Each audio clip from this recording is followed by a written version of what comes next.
This is chapter number 4. Rustum and Sohrab. ठीक?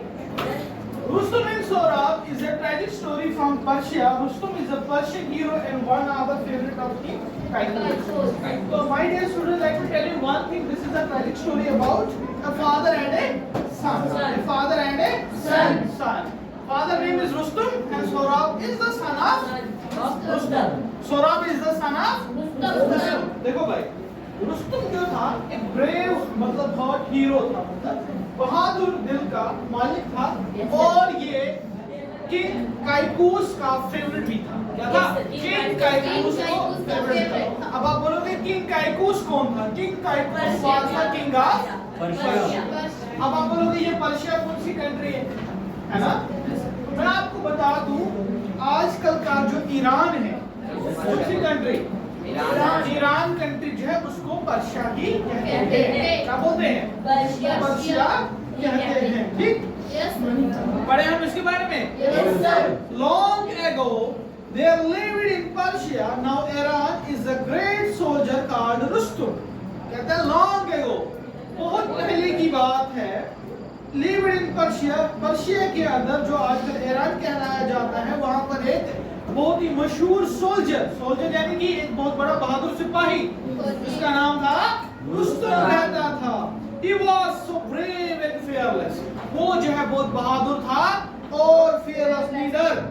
And he has so often saved his country from foreign invasion. और अक्सर उसने अपने मुल्क को बाहर के बैरूनी हमलों से बचाया था। किसने? इन्वेजन क्या होता है? Foreign invasion. When outside country attacks on a country. For example, ठीक है, ऐसा ना हो कि ऐसा हो कभी अगर किसी मुल्क ने हमारे मुल्क पे अटैक किया, हम बोलेंगे फॉरेन इन्वेजन। क्या बोलेंगे? Foreign invasion. फॉरेन यानी कि दूसरी कंट्री, ठीक है। अब इन्वेजन यानी कि अटैक, हमला। समझ में आई मेरी बात? Yes sir. That he was called the shield of Persia.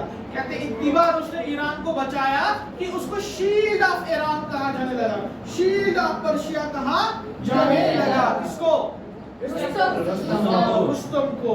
The enemies who tried to invade the country fled in fear when they heard his war cry. Rustam कहते हैं दुश्मन हमेशा जो हमले के लिए आते थे, जब उसकी गरज भरी ललकार सुनते थे, वार क्राई।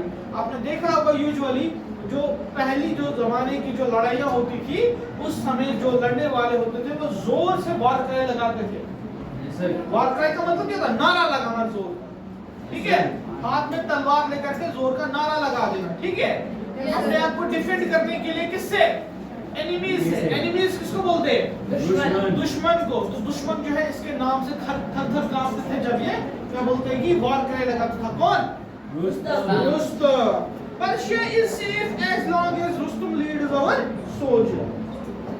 पर्शिया तब तक महफूज है जब तक जो है रुस्तुम हमारे सिपाहियों को क्या कर रहा है? लीड कर रहा है। Said Kaikaus. किसने कहा?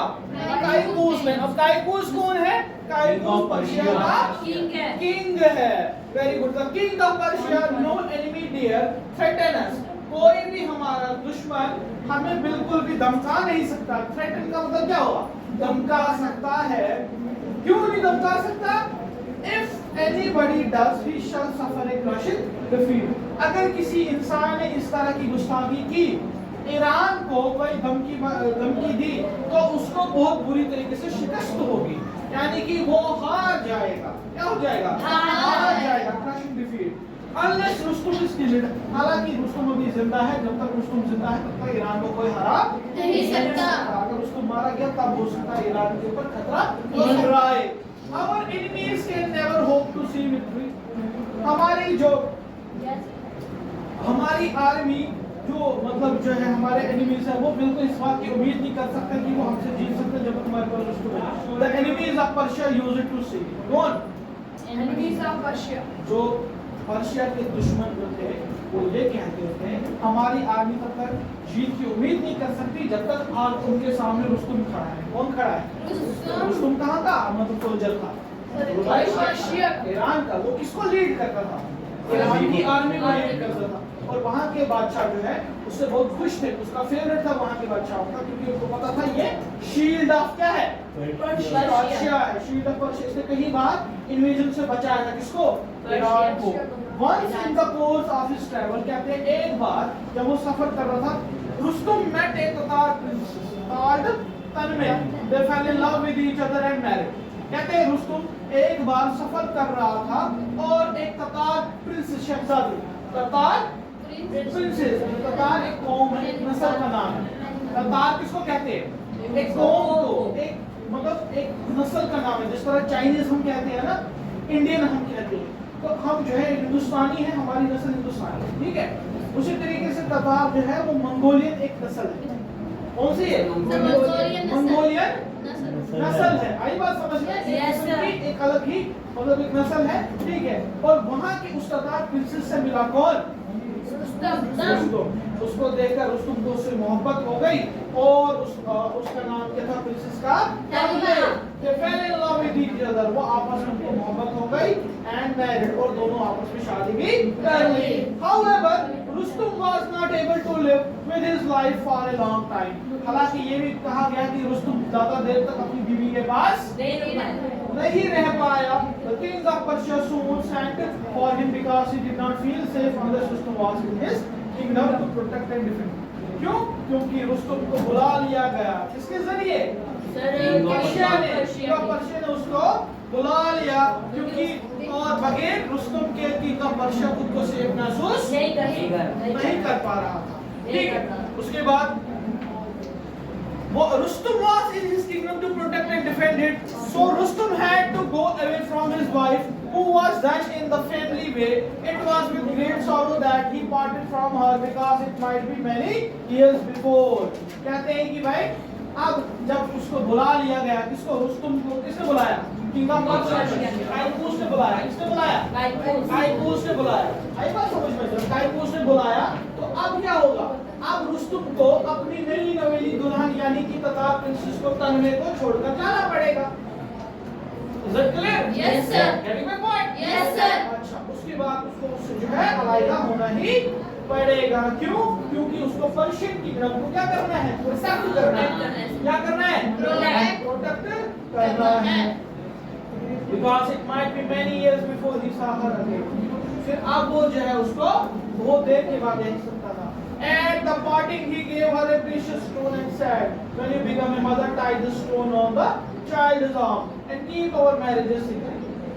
जब रुस्तुम अपनी बीवी तनमे से बिछड़ रहा था तो रुस्तुम ने एक नगीना, एक कीमती पत्थर अपनी वाइफ तनमे को दिया और कहा, जब तुम माँ बन जाओगी, जब तुम्हारा बच्चा पैदा होगा तो ये उसको बांध देना, ये पत्थर उसको बांध देना और हमारी शादी को राज ही रखना, हमारी शादी को किसी को नहीं बताना हमने शादी की है। In due course a son was born to her। कहते हैं जिस टाइम पे ये रुस्तुम उससे अलग हो गया, काफी जो फिर वहाँ पे जो तनमे थी उसकी बीवी, उसको एक बेटा पैदा हुआ। क्या हुआ, बेटा। आप पढ़ो तो बुक के ऊपर। In due course a son was born। इस दौरान एक बच्चा पैदा हुआ, किसको, तनमे को, यानी कि रुस्तुम की वाइफ को। Yes sir. Tanme knew that when the boy grew up, Rustum would be eager to have him follow in his footsteps। तनमे जानती थी अगर क्या बोलते नहीं बच्चा बड़ा जब हो जाएगा तो रुस्तुम अपने बेटे को अपने जैसा ही, अपने नक्शे कदम पे ही चलाएगा, अपने जैसा ही बनाएगा। Yes, sir. तनमे ये चाहती नहीं थी। Yes sir. है कि नहीं? Unless she hid from Rustum the fact that their child was a boy। इसलिए उसने सोचा कि मैं जो है ये जो है छुपाऊंगी, ये जो सच में छुपाऊंगी, जिससे अपने हस्बैंड से उसको छुपाऊंगी। वो उसने अपने हस्बैंड को बताया नहीं कि उसका एक बेटा है, वो उसको मतलब बताया नहीं कि उसका एक बेटा है। He would certainly take away the child। उसको लगता था कि भी अगर उसको बता देगा, वो उसकी बीवी उसको बता देगी कि उसका एक बेटा है तो शायद उसके बेटे को उससे अलग कर देगा। She would then lose her son as she had lost her husband। तो करने को लगता था वो अपने बेटे को भी खो देगी, वैसे ही जैसे उसका हस्बैंड मौत। अच्छा, she would then lose her son as she had lost her husband। So तन्मे sent word to Rustum that their child was a Daughter. इसलिए तन्मय ने लेटर लिखा, चिट्ठी लिखी किसको? रुस्तुम को, और उसने कहा उसका जो बच्चा है वो क्या है? एक लड़की। क्या है? झूठ लड़की। उसने उसको झूठ कहा, ठीक है? उसने उसको जो वर्ड्स भेजे that was wrong. Actually he has a son, but he told his husband that he has a daughter. Okay? Daughter है. तन्मय named her son Sora, which means child of many smiles. I know that. Let us finish this page. Tanmay named her son. तन्मय ने अपने बेटे सोराब का नाम रखा सोरिया. अपने बेटे का नाम रखा सोरा. क्या रखा? सोरा।